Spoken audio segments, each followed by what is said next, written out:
My kids told me I was too weak to live on my own, too fragile, too much trouble. They explained to the neighbors that I was confused, forgetful, and fading away. And then one day, without notice, they dropped me at a hospital bedside like I was already half dead. No clothes, no phone, no farewell. Just documents signed in secret stating that I was unfit to be on my own. They believed they buried me that day, but what they actually did was sow a seed, and I was about to sprout back stronger than they had ever dreamed. That's how I caused my children to rue the day they undervalued their mother. I wasn't born fragile. I wasn't born weak. My existence had been one great fight, and I'd weathered storms they could not even begin to name. I was 19 years old when I married their father. We didn't have a lot. A one-room apartment, a clunker of a car, and more dreams than dollars. But we had each other and made a life. When my first son, Daniel, was born, I hand-stitched his infant clothes because we couldn't afford to buy new ones. When my daughter, Lisa, was born, I sold my wedding necklace just to purchase her crib.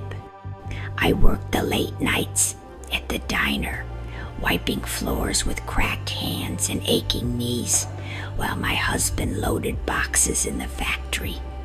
I went without meals so they might have food. I wore shoes with holes while they had new sneakers to go to school. I smiled through fatigue so they would know they were safe. And when my husband died of a heart attack, I didn't break. I went on alone. 2 children staring at me with empty eyes and no one to feed them. I raised them on my own with all the strength I could muster, and never did I even ask for thank you. I simply figured love would come back full circle when it counted.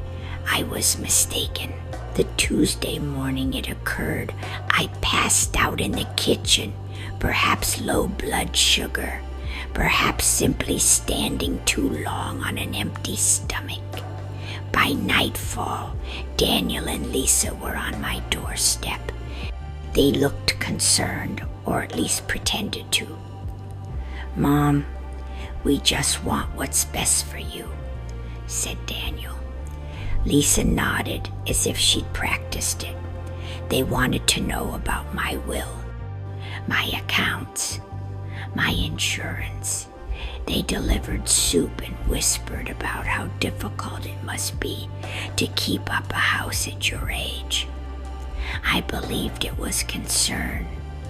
It was a ruse, because a week later they invited me out to lunch. "You could use a break," Lisa smiled. "We're going to spoil you." I didn't grab a bag. I didn't take my phone charger. I didn't even put on my good shoes. They took me to a hospital, signed papers I never read, informed the nurse I had confusion spells, and then they left. I pleaded for a phone, visiting hours only. They told me. I pleaded with the administrator. She revealed the papers, my children's signatures, checked boxes, long-term placement, observation, medical consent. They had committed me. It judged me incompetent. Removed my house keys, my accounts, my liberty. And all I could do was sit on that strange bed, covered with plastic sheets and fluorescent lights, and glare at the floor, trembling with fury. But I wasn't broken. Not yet. For 3 days, I acted out the role they'd scripted for me. Quiet, weak, forgetful. But when the ward became quiet at night, I requested a notebook from the nurse, said I enjoyed writing in it. She smiled sympathetically and handed me a small spiral pad. I didn't write poetry. I didn't write prayers. I wrote facts, dates, transactions. Deeds I still owned. Contacts I still had. Because I wasn't senile. I wasn't done. And I damn sure wasn't dead. My former attorney, Richard Hale, I hadn't heard from him in years. But he never removed me from his client list. I phoned, left a message. Richard, this is Margaret Lee. I think my children have defrauded people in my name. I require urgent legal action. Call me. He called back the very next morning. Richard drove 2 hours through the rain to see me. Walked into the hospital with a briefcase and a fire in his eyes. You're not staying here another week, he said. If they resist, we sue them too. For the first time in days, I breathed. We reviewed the forged power of attorney, the frozen bank accounts, the deed to the house that still had just my name on it. You want revenge? Richard asked. I stared him dead in the face. No, I want justice, and I want it loud.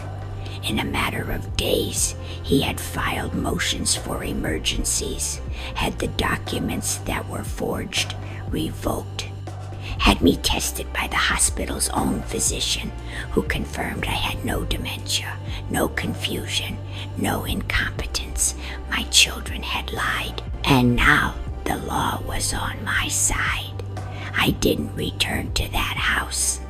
I didn't want it, so I sold it, cashed out every penny, saw my children's faces turn white when they were served notice to vacate. I imagined them sipping wine on my couch, boasting about how they took care of Mom. They did not take care of me. They discarded me. Now they were being discarded. And I purchased a smaller home, cozy, single story, right across the street. So each morning, when they opened their curtains, the first thing they would see was the mother they attempted to bury. And each night, when they attempted to sleep, they understood that I was still standing. I didn't yell. I didn't fight. I didn't protest. I made pies for the neighbors, planted roses along the fence, waved at the mailman. I rebuilt my peace in plain sight, while their world fell apart behind drawn curtains. Their marriage began to crack. Daniel stopped smiling. Lisa stopped venturing outdoors. The neighborhood buzzed. People avoided them at church. And my grandson, dear Michael, began appearing at my door, backpack slung low, eyes burdened with secrets. They said you were ill, Grandma, he whispered. I smiled. I was never ill, baby, just deceived. He spent more and more time with me, working in the garden, having real dinners, hearing stories about his grandfather. They thought they wiped me out, but instead, I took back the only aspect of family worth preserving. One Sunday morning, a for sale sign appeared in their yard, crooked, desperate. I sat on my porch, having tea, roses growing behind me. They couldn't abide my shadow on the other side of the street. couldn't bear the reminder of what they had done. And when they finally did leave, I didn't weep. I didn't rejoice.